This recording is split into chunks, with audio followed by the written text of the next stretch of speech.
Hola, bienvenidos a Club de Prensa. Soy Muni Jensen desde Washington, reemplazando a Juan Carlos Iragorri.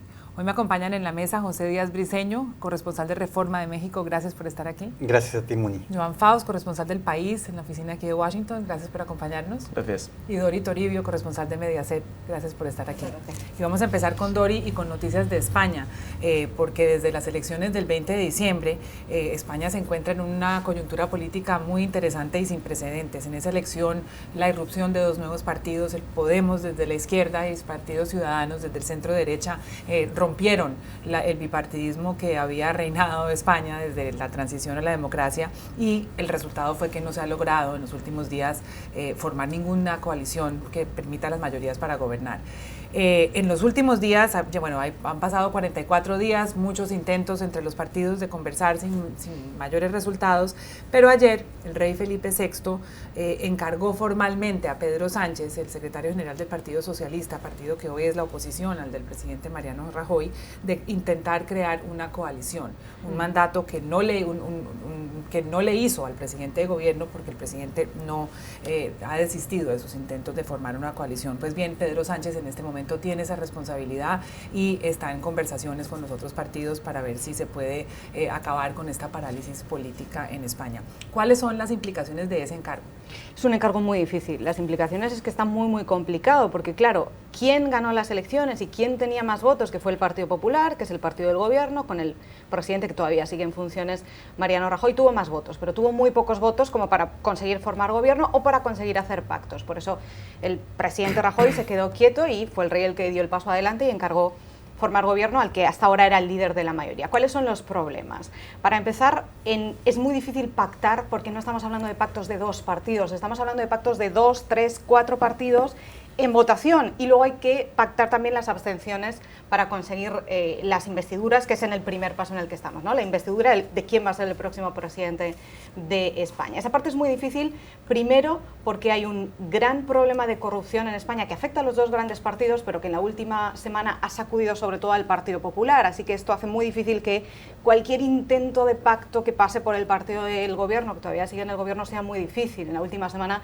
todo el Partido Popular de Valencia, de la comunidad donde yo soy, está imputado por problemas de corrupción. Esto ha sacudido toda la escena política. No es que sea algo nuevo, pero es un factor más que recuerda a toda la clase política y sobre todo recuerda a los españoles el gran problema de corrupción que hay en España en los dos grandes partidos, pero ahora la mirada está puesta en el Partido Popular. Y eso hace casi imposible en este momento, ya lo ha dicho Pedro Sánchez, que cualquier pacto pase por ellos. Después hay unas luchas internas impresionantes en todos los partidos, sobre todo en los dos grandes y sobre todo ahora mismo en el Partido Socialista, que es el que tiene el encargo de gobernar, y hay mucha gente, sobre todo pesos pesados de toda la vida del Partido Socialista, que por ejemplo se niegan a pactar con Podemos, y esa es la condición que ponen, y ahora mismo hay como una escisión interna en el partido.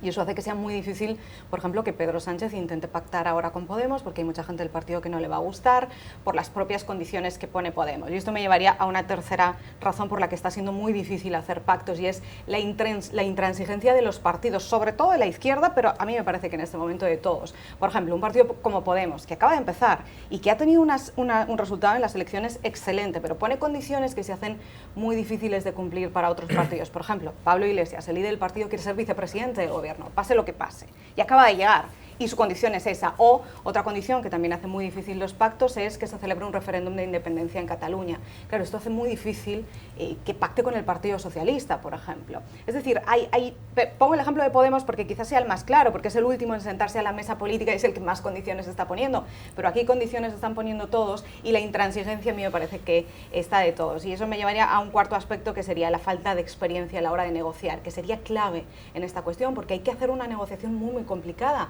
Tienen que pactar enemigos de toda la vida, digámoslo así. Hay que ceder mucho, hay que cruzar líneas rojas que los partidos políticos o que los líderes políticos dijeron que no iban a cruzar nunca, y ahora van a tener que borrar para sentarse a la mesa y hacerlo.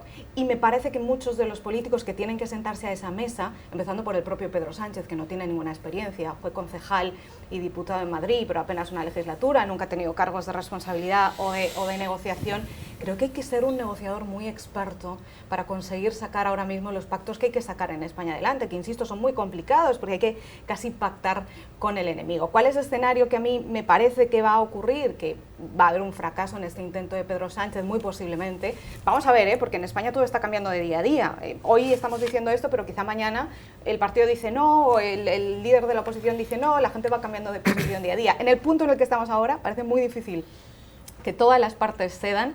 Las elecciones, si se repiten, va a volver a ser en junio. ¿Cuál es el gran problema? Que ahora mismo las encuestas dicen que si se repiten las elecciones en España, el resultado va a ser prácticamente igual. Este es el escenario que hay en España ahora, es el del descontento ciudadano, los españoles cansados de la clase política, cansados de los dos grandes partidos, cansados de la corrupción y del desempleo. El voto se ha fraccionado y esto parece que se queda así. La parte buena, esto es lo que dicen las urnas, esto es democracia. Los españoles están diciendo, señores, siéntense a la mesa y voten. La parte mala es que ya llevamos un mes sin gobierno y posiblemente vayamos a llevar muchos más, y esto genera una incertidumbre que, sobre todo para el momento económico que atraviesa España, que todavía está tratando de recuperarse de la gran crisis, es una incertidumbre que está generando mucha volatilidad en los mercados y que genera desconfianza en otros países, en el seno de la Unión Europea, y esto, mi pregunta es si es algo que España pueda permitirse por tanto tiempo como parece que vamos en camino. Joan Faus. Sí, bueno, yo coincido bastante con lo que ha dicho Muniz y me parece interesante estar en esta situación inédita en España, ¿no? Que otros países como Italia o Portugal han tenido más recientemente, o es más común por su tipo de sistema político, ¿no? Sí que será muy interesante ver quién cede y quién no, quién está dispuesto a ceder, quién puede tener miedo a nuevas elecciones. Yo no creo que Podemos tenga miedo a nuevas elecciones, ¿no? Pues seguramente le iría bien o le iría igual de bien o quizás un poco mejor, entonces quizá los dos grandes partidos ver allí cuántos están dispuestos a ceder ante la incertidumbre de lo que pueda pasar en unas nuevas elecciones, ¿no? Sí que pues interesante esta situación como de juego, ¿no? De cada uno jugando sus cartas, ¿no? Al presidente Rajoy esperando un poco a que los otros se debiliten, ¿no? Pedro Sánchez intentando hacer su propio camino, mientras al mismo tiempo, como dice Muniz, es difícil que haya un pacto con Podemos, pero parece más difícil que haya un pacto con el PP, ¿no? Y el rey por allí en medio tratando como de marcar un es una pregunta que yo curso, tenía, ¿no? Entonces, y es para un público que no sea español, ¿por qué esta responsabilidad del rey? ¿Por qué el rey puede hacerle ese encargo formal a uno de los candidatos? Bueno, si lo marca es el jefe del Estado, ¿no? Entonces,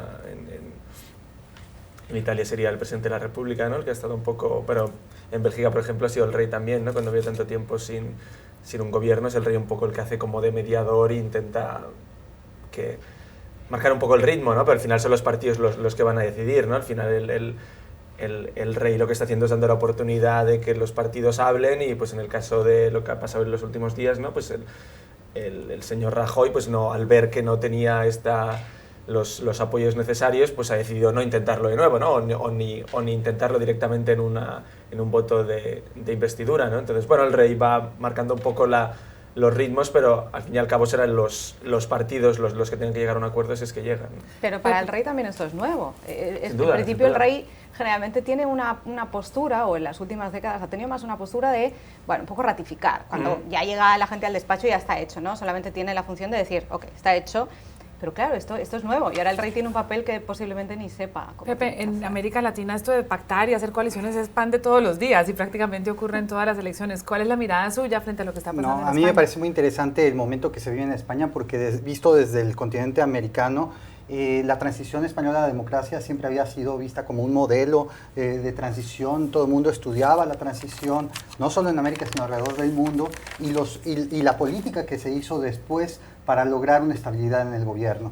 Yo creo que en estos momentos, sí, quizás se llega a 100 días sin un gobierno, pero lo que se trata es hacer política. Veremos la madurez de cada uno de los actores, pero bueno, desde fuera los despachos de las agencias informativas dicen, entramos a terrenos desconocidos, no sabemos cuál va a ser esa madurez de los pactantes.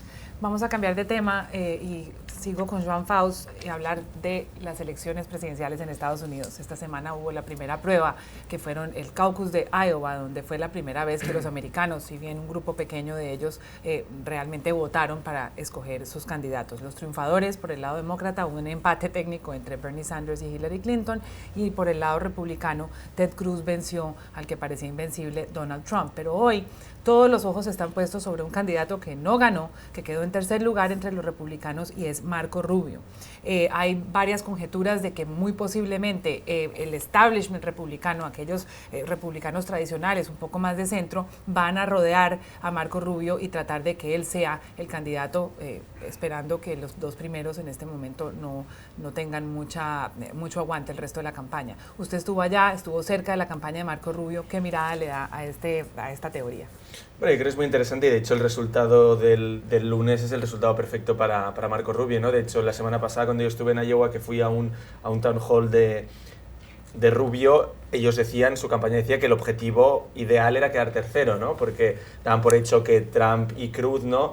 Bueno, se han movido más en Iowa por el tipo de votante que hay allí, sabían que eran los favoritos, pero bueno, hay este dicho, ¿no? Que en los caucus hay 3 billetes, ¿no? El de primera clase, el de economy y el de lista de espera, ¿no? En Iowa, y que lo importante, aparte de las expectativas, es quedar idealmente entre los 3 primeros, ¿no? Y allí Rubio, el que él quede tercero es un resultado buenísimo, ya. Aparte con los números, porque queda tercero a un punto porcentual por debajo de Trump y a una muy buena distancia de Carson, que queda cuarto. Entonces, bueno, un poco yo creo que la teoría de la campaña de Rubio es esperar a que Trump y Cruz un poco se peleen entre ellos y se debiliten, porque quieras o no, tiene un discurso bastante insurgente y bastante escorado en una parte del partido, ¿no? Y en teoría Rubio pues puede tener un mensaje mucho más transversal, que como dices tú, pues el establishment, lo más lógico sería que se arrope con Rubio. Pero bueno, al mismo tiempo yo creo que es muy pronto, solo había una votación, queda muchísimo, ahora viene New Hampshire, ¿no? A ver qué pasa con Rubio en New Hampshire, quizás de golpe Rubio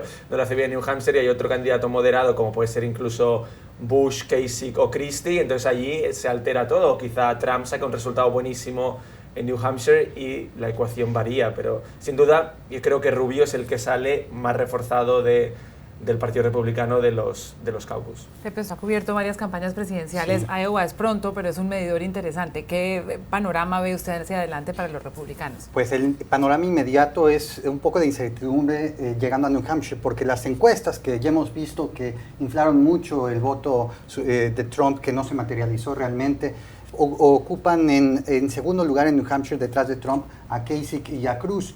Y sin embargo, la teoría principal después de Iowa fue que la elección ya sería 3, ¿no? Cruz, Trump y Marco Rubio, asumiendo que el establishment se va a empujar hacia Marco Rubio y que él adoptará posiciones un poco más ortodoxas dentro del Partido Republicano. Sin embargo, las declaraciones de muchísimos miembros de otras campañas en este momento todavía ubican al señor Rubio un poco más a la derecha que alguien como Kasich o el señor Bush. Ha habido también mucha mala sangre entre Bush y Rubio. En teoría, los apoyadores de Bush se trasladarían fácilmente hacia el flanco de Rubio. Sin embargo, con toda la agria pelea que ha habido, quién sabe si realmente eso puede ocurrir. ¿Será una campaña de 3 en adelante? Sí. Además, hay una teoría política que dice que cuando 2 se pelean a muerte, el tercero solo tiene que sentarse y esperar. Y en este caso es seguro, porque además se están despellejando entre Cruz y Trump. Entonces el tercero solamente tiene que sentarse tranquilamente, intentar no insultar a nadie, intentar no cometer grandes errores, y cuando ellos dos se maten llegará su turno, que es lo que ha pasado ahora. A mí en cualquier caso el tema de Marco Rubio me resulta fascinante, sobre todo en Iowa. Primero porque efectivamente es el ganador moral, porque sacó un resultado mucho mejor del que se esperaba y se ha quedado solo a un punto de Donald Trump, pero queda el tercero. Y el tercero además que no es ninguna sorpresa, porque es lo que decían las encuestas, pero como Iowa es un juego de expectativas y el resultado fue mejor del que se esperaba, pues ahora resulta que es el ganador, aunque en realidad es el tercero. Y a veces me pregunto si somos los propios medios de comunicación los que inflamos estas cosas, porque para un ciudadano normal que mire los resultados en Iowa y diga, bueno, Marco Rubio queda el tercero, en fin, pues somos nosotros el que estamos recordando que solo es a un punto de Trump, que ha quedado casi 10 puntos a la hora del voto real comparado con las encuestas, y que en realidad es una victoria simbólica. Y después también me hace mucha gracia que ahora de repente es el candidato que sí es del establishment. Sí. Cuando recordemos que hace 2 años, cuando Marco Rubio lleva aquí, llega de la mano del Tea Party, llega rechazando cualquier cosa que se parezca al establishment republicano y a Washington, él sigue manteniendo un poco ese discurso de yo no tengo tanto que ver con Washington, yo soy diferente a los demás, pero ahora de repente es la única alegría del establishment, porque claro, Iowa fue un golpe duro para el establishment. Por un lado gana Sanders en los demócratas, que no tiene el apoyo de la cúpula del partido, y por otro lado ganan Cruz y Trump de los republicanos, que tampoco tienen el apoyo del partido. Así que al partido lo único que le queda un poco que pueda tener algo que ver es Marco Rubio. Aunque tiene grandes problemas, yo sigo insistiendo, yo creo que es un político brillante y que tiene muchas posibilidades de hacerse con la nominación, pero tiene grandes problemas. Primero, que es muy joven, y esto en el Partido Republicano es una debilidad, no es una fortaleza. Posiblemente le fuera mejor si fuera demócrata, pero la falta de experiencia entre los republicanos no es buena, o no lo consideran como algo bueno. Después, creo que está imitando demasiado a Obama, y el discurso es muy parecido al de Obama 2008, hijo de inmigrantes, sueño americano, sin experiencia, pero con muchas ganas, mirando al futuro y no al pasado. Creo que debería tener cuidado porque a veces casi resulta un plagio. Y en tercer lugar, que cambia mucho de opinión, lo que aquí se llama el flip-flopper, que se sanciona mucho y que no siempre les va bien en las elecciones, como le ocurrió a John Kerry. Marco Rubio tiende a cambiar de posición en cosas como la inmigración, por ejemplo. Ahora no defiende lo que hizo con el grupo de los 8 y esto es complicado. Ya regresamos a Club de Prensa, no se vayan. Regresamos a Club de Prensa y cambiamos de tema para hablar de Argentina. Joan Faust, el presidente nuevo de Argentina, Mauricio Macri, que llegó al poder el 10 de diciembre, ha dado mucho de qué hablar con sus pronunciamientos sobre Venezuela, con sus medidas que ha tomado para tratar de enderezar la economía argentina, pero recientemente ha creado polémica porque ordenó quitar de la Casa Rosada, de la Casa de Gobierno, los cuadros de Néstor Kirchner y de Hugo Chávez, que muchas veces servían de telón de fondo para los discursos de Cristina Fernández de Kirchner. Es decir, que ha eliminado todo el rastro del bolivariano de su nueva Casa de Gobierno. También ha dicho que va a desaparecer los billetes en donde sale Evita Perón y que los va a cambiar por billetes con animales típicos de Argentina. ¿Estas medidas, que son más simbólicas que reales, son necesarias o está creando en este momento un clima y una provocación innecesaria entre los que sin duda también son su oposición? Pero habría que verlo, sin duda, ¿no? Macri, cuando ganó las elecciones, prometió unidad, ¿no? Y sin duda este tipo de medidas no parece que ayuden mucho, ¿no? Pues las reacciones de los opositores kirchneristas, ¿no? Pues no han sido muy bien recibidas, ¿no? Supongo que él busca encontrar este equilibrio, ¿no? Y es difícil, ¿no? Es interesante como este tipo de detalles, ¿no? No sé si os acordáis como esta polémica por la cuenta de Twitter de la Casa Rosada, ¿no? Sí. Incluso, ¿no? Justo antes de que él tomara posesión, ¿no? De si la continuaba controlando el equipo de Cristina Fernández, ¿no? Y luego sí, ella creo que ha mantenido una cuenta en que es como que deja claro que era la suya en el pasado y ahora tiene la nueva, etcétera. Hombre, también es interesante, yo creo que simbólicamente quiénes son Néstor Kirchner y Hugo Chávez, ¿no? Creo que hay que recordar que Hugo Chávez, yo me acuerdo, porque estaba en Argentina entonces, hubo varios presidentes latinoamericanos que fueron a Buenos Aires cuando murió Hugo Chávez, cuando murió Néstor Kirchner, ¿no? Y bueno, de hecho, la mayoría fueron, ¿no? Pero Hugo Chávez fue el único presidente latinoamericano que fue hasta Patagonia con Cristina Fernández, creo que era en Río Gallegos, y estuvo allí donde lo enterraron y lo acompañó hasta abajo. Y eso quiere decir que Hugo Chávez es muy importante para el kirchnerismo, es una figura importantísima y desde la oposición se sabe esto y no es alguien cualquiera en Argentina, es alguien que estuvo cercano a los Kirchner y que los Kirchner estuvieron cercanos a él, y de hecho el sacar este cuadro es mucho más que otro líder latinoamericano. Entonces yo creo que eso sin duda Macri lo sabe también y sus seguidores entiendo que estarán contentos por ello. El tema es el riesgo de si eso puede calentar demasiado el ambiente o no ayudar mucho a esta unidad nacional. Cambio de asunto para México. Pepe Díaz Briceño, Pemex, la gigantesca petrolera y barco insignia de la industria mexicana, por años motor de la economía de su país, en este momento está en crisis por la baja de los precios del petróleo, por las disminuciones en producción. Se ha dicho que Pemex no es una empresa muy eficiente. Ha habido unos despidos masivos. Esta empresa tiene 130,000 empleados, ha anunciado y ha hecho ya unos despidos importantes y se habla de que el gobierno tendría que rescatar esta petrolera. ¿Cuál es el futuro de Pemex? Bueno, eso es algo que estaba aún por verse y no creo que se resuelve en los próximos 2 años, porque viene una elección presidencial en México en el año 2018 y cualquier rescate o también despidos, un arreglo a fondo de, por ejemplo, despido de la mitad de personal que dicen los expertos es necesario para sanear la empresa, no puede ocurrir en distintas regiones de México. El sindicato de Pemex es crucial para las elecciones presidenciales y también locales, en lugares como Veracruz, en lugares como Campeche, que el partido gobernante en este momento no se lo puede permitir. Sin embargo, las deudas son mayúsculas, 87 mil millones de dólares en deuda, una cifra similar de jubilaciones que no están fondeadas. Y bueno, lo que sí ha ocurrido es lo que dice un columnista en México sobre este tema, ¿no? Hasta antes de 1970, México no era una potencia petrolera, entonces se vivía sin Pemex. Después, entre los 70s y el año 2000, se vivía de Pemex, porque las finanzas de la nación, las finanzas del Departamento de Hacienda, eran prácticamente venidas de los recursos petroleros. Y ahora estamos viviendo con Pemex, porque tenemos que cargar con las deudas de una empresa que no es viable. Parece mentiras cuando se veía a Pemex como un estandarte y símbolo de fortaleza de México, pero así son los mercados. No se vayan, ya regresamos a Club de Prensa. Regresamos a Club de Prensa y ayer se cerraron las nominaciones para el Premio Nobel de la Paz y entre los candidatos está punteando realmente entre la opinión popular la nominación del Papa Francisco. Hay también nominada un equipo de mujeres ciclistas en Afganistán, un cirujano del Congo que trata víctimas de violencia sexual y muy recientemente, en las últimas horas, una postulación anónima que postula a Donald Trump.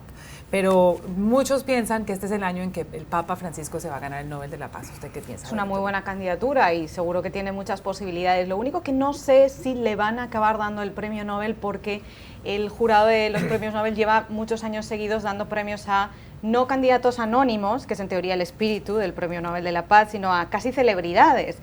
¿No? Lo que dicen algunos críticos que son los premios Nobel Pop, y esta vez hay otras candidaturas muy buenas como las que han mencionado. También hay un grupo de mujeres que son las que defienden a las víctimas de violaciones del Estado Islámico. Hay muchas candidaturas anónimas que también tienen mucho peso y que quizá precisamente por ser anónimas podrían ganar frente al Papa. Joan Faust. Pues interesante, pase lo que pase, ¿no? El Papa, si ganara, sería una culminación, ¿no?, de su figura como un líder mundial con una influencia enorme, ¿no? Si recordamos este último año, ¿no?, todos sus discursos sobre la pobreza, ¿no?, la encíclica sobre el cambio climático, ¿no?, incluso su mediación entre el deshielo entre Estados Unidos y Cuba, ¿no? O sea, habría que ver cuáles son los motivos concretos por los que ha sido nominado, pero sin duda engrandaría más su imagen y su influencia.